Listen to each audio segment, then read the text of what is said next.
Guys, floss is just a piece of string, so as long as you're flossing, it doesn't really matter what type of floss you use, right? Wrong. In this video, I'll explain to you guys why the type of floss you use matters, and I'll also share what my favorite is right now. All right, here's the thing. Flossing is super important. Really, I wouldn't be lying if I said flossing can prevent Alzheimer's. Literally, the plaque that builds up on your teeth and in between your teeth, if it's not removed, it starts to accumulate and become a cesspool of some pretty nasty bacteria that can travel through your bloodstream and end up in places like the heart, causing cardiovascular issues, as well as places like the brain, causing Alzheimer's disease. Now, the majority of periodontal disease that I see in patients happens when people don't floss. See, usually people brush their teeth. It's kind of gross if you don't. You can really feel it on your teeth. But it's the flossing that really gets people, and that's when they start to run into gingivitis and periodontitis, basically fancy names for different stages of gum disease. Now, the point of floss is to grab up all that plaque from in between your teeth to prevent all that damage from happening. For this to happen, your floss needs to have some texture to it. This is why I hate with a passion Glide or Easy Glide or any other type of floss that's really silky smooth. It's like trying to clean up a mess with a plastic bag. You're just kind of smearing everything around, but you're not actually cleaning things up. Now, I do understand there are some patients who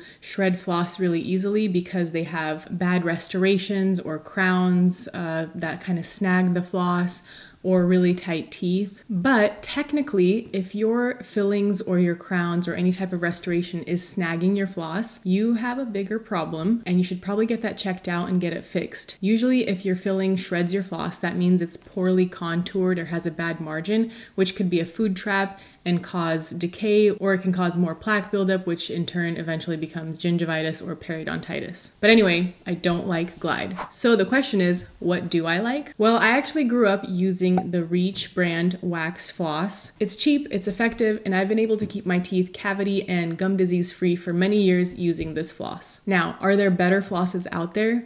Yes, I have used Cocoa Floss and Smart Floss to name a couple, and there are a lot of other flosses out there that have a little bit more texture to them. They tend to be a bit more expensive, but potentially worth it if you can afford it. But the problem is all of these flosses are actually made of either plastic or recycled plastic, and when you're flossing, you can leave little bits of microplastic between your teeth, and plastic in my body?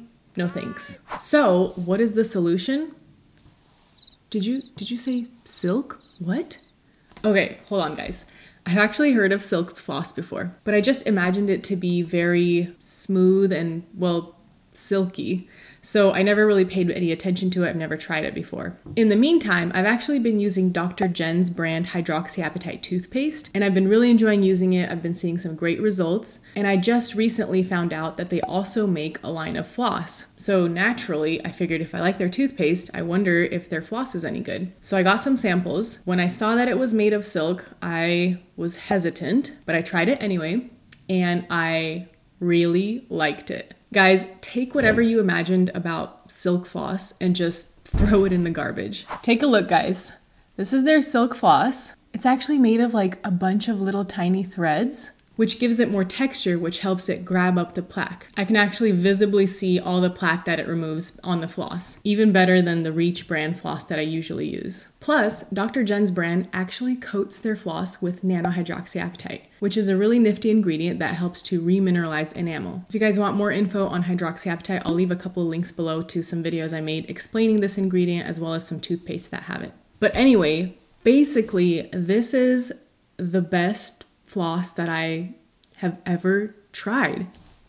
I can't believe I actually said this, but it's true. Honestly, there are a lot of flosses out there that do a great job of removing plaque, but the fact that this is biodegradable and coated with nanohydroxyapatite, it just takes floss to another level. By the way, if you guys are finding this video helpful so far, make sure to give it a thumbs up and subscribe to my channel for more videos like this. Now, in terms of price, this floss is a little bit more expensive, but if you can splurge just a little bit, even just once in your life on some floss, I highly encourage you guys try this floss. You very well may never go back to whatever floss you've been using before. They actually do sell some sample size / travel size flosses, so you can pick that up to kind of give it a test run and not invest in a whole spool of floss. And also you can try all their flavors, which by the way are awesome. all of them. They have mint, just a nice classic mint flavor, as well as papaya, which is just a very mild, sweet, tropical flavor, as well as black cherry, which has a nice tart, juicy smell to it. They don't taste like too much, which I appreciate, but the smell is really nice. So anyway, what are you waiting for? Links below to get yours, and then come back and share your thoughts in the comments what you think about this floss. Anyway, thank you guys for watching, and I'll see you in the next video. Take care of your teeth.